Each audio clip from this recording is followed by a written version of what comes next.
కర్మ ఎవరిని విడిచిపెట్టదండోయ్.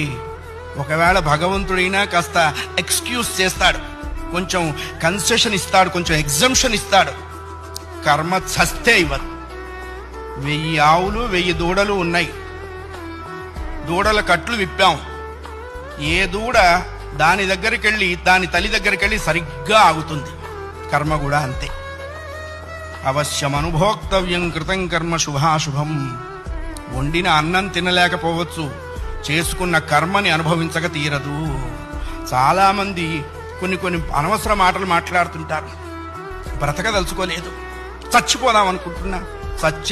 చావునేటువంటిది ఏదో ఏటీఎం కార్డు పెట్టంగానే డబ్బులు వచ్చినంత ఈజీ అనుకుంటాడు. నువ్వు అనుకోంగానే చచ్చిపోతే నువ్వు చేసిన కర్మ అంతా ఎవడు అనుభవిస్తాడు? కర్మానుభవం అనుభవించడం కోసమైనా అది నిన్ను బ్రతికిస్తుంది.